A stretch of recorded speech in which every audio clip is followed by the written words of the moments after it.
હાંસોડ તાલુકાની ગ્રામ પંચાયતની 4 સરપંચ અને 1 સભ્યની મતગણતરી હાંસોડ મામલતદાર કચેરી ખાતે ચુસ્ત પોલીસ બંદોબસ્ત વચ્ચે યોજાઈ હતી। હાંસોદ તાલુકાની ગ્રામ પંચાયતના પરિણામ જોતા હાંસોદ ગ્રામ પંચાયત સરપંચ તરીકે હિતેશ ખુશાલ પટેલને મળેલ મત 2290, દીપક પી હાંસોથી મળેલ મત 1746, હિતેશ ખુશાલ પટેલનો 544 મતથી વિજય થયો હતો।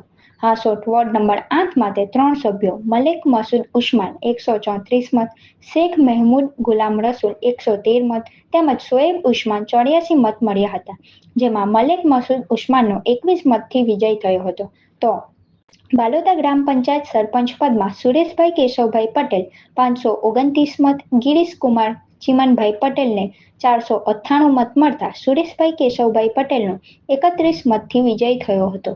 બાળોદરા ગ્રામ પંચાયત સરપંચ પદ માટે પારુલબેન જયેશભાઈ પટેલ 321 મત, જીનલ કુમારી આશીષભાઈ પટેલ 298 મત મળતા પારુલબેન જયેશભાઈ પટેલનો 23 મતથી વિજય થયો હતો।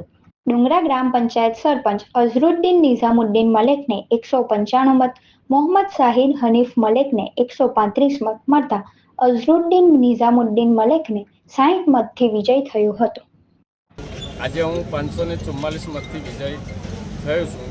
એમાં હાંસોદ ગામના નામી અનામી દરેક ભાઈ બહેનોનો હું ખૂબ ખૂબ આભાર માનું છું અને 544ની જે મારી જીત છે એ મારા માટે એક પડકાર સમાન છે અને એક રાજકીય વ્યક્તિ તરીકે પડકાર ઝીલવાનો મારો સ્વભાવ છે અને પ્રજાએ જે મારી ઉપર મતદારોએ જે મારી ઉપર વિશ્વાસ મૂક્યો છે એ વિશ્વાસને હું ક્યારે પણ એની થવા દઉં એની હું હાંસોદ ગામના લોકોને ખાતરી આપું।